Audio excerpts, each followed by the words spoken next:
8:32, truth does not change. And it says, if you continue in my word, then you are my disciples indeed, and ye shall know the truth, and the truth shall make you free. Speak the word over yourself. Lord, I thank you. I praise you. I magnify your name. Hello, everyone. I had something on my heart that has been, I just keep thinking about it, and it really does bother me. Have you noticed how many people are cursing today? The profanity that's going on the commercials even, and it just seems like we have become almost profane people. And it really does bother me. And I guess it bothers me because I'm so old school, really old school, where old folks used to plunk you in the mouth if you said a curse word, and where even old drunks would say excuse me when they were around elder people if they said a curse word. But today it's not, it just has become a thing, and it concerns me. I had a teacher, an English teacher, had the best English teacher in the world, I think. Her name was Miss Nadine Wellman. And Miss Wellman taught us, if you learn how to talk, people will think you have some sense. So I was all for that. I wanted people to think I had some sense. So I tried to learn how to talk. And she taught us to increase our vocabulary. And she also taught us, if your vocabulary is strong enough, you won't have to curse. And God, the Word of God talks about the tongue. And I just want to read you a couple of scriptures here that make sense to me, and hopefully it'll make sense to you. In Proverbs 17:27, it says, he who has knowledge spares his words, and a man of understanding has a cool spirit. Even a fool, when he holds his peace, is considered wise. When he closes his lips, he is esteemed a man of understanding. And it seems to me that so often people are cursing because they don't know enough words to complete their sentences or their thoughts. It also says in Proverbs 18:21, death and life are in the power of the tongue, and they who indulge in it shall eat the fruit of it. For death or life. And it says, going back in verse 20 in Proverbs 18, it says, a man's moral self shall be filled with the fruit of his mouth, and with the consequences of his words he must be satisfied, whether good or evil.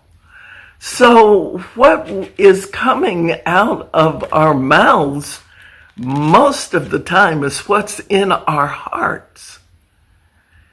And I just want you to be cautious of how you're speaking. I want you to start to, and especially ladies, and I shouldn't say especially, it should be everybody. It should be everyone. But back in my day, you just did not hear women cursing and being belligerent and coming at people. But today, it's a thing. I've just come to that conclusion. It's a thing. But it doesn't have to be. And I even hear mothers cursing their children in the store, cursing them. You're putting a curse on them when you can call them all kind of foul words, and it crushes the spirit of a little tender spirit. This shouldn't be happening. I just want to bring all of this to your attention, that perhaps you can change your speech. And it may not be you. It may be the people that you're around that you can bring this to their attention. I looked up the word profane, and profane means not hallowed or consecrated. It means contempt. It's contempt for sacred things. Do you know that we are made in the image of God and should not be cursed?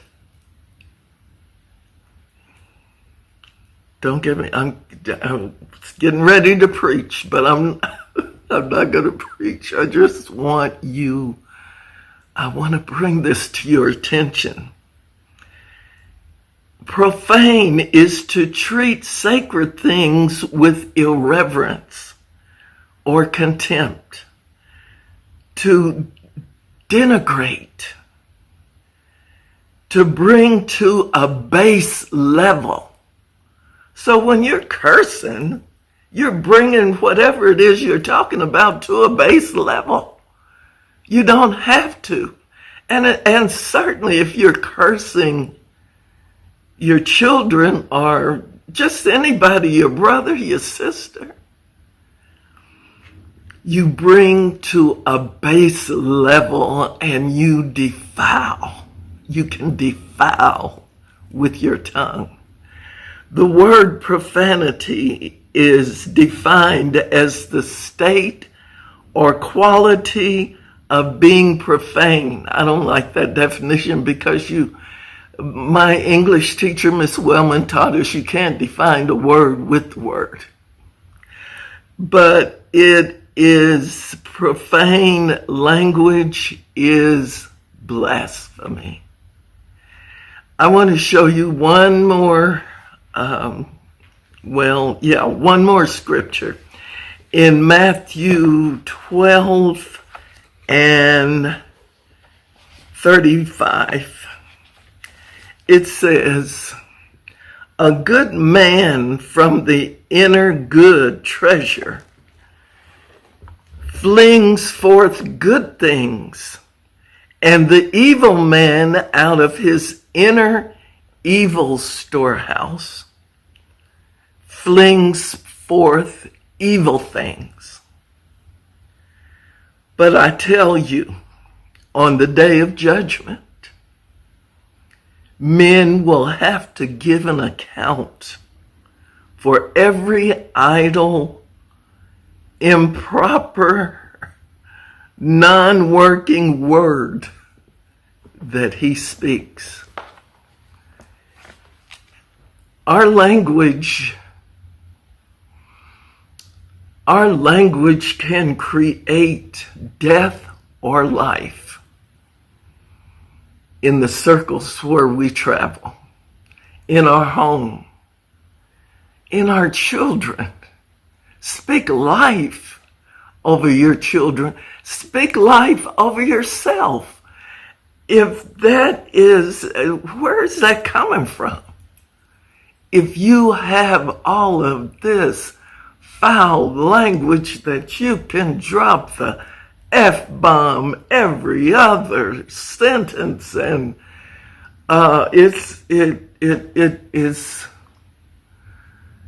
it disturbs me.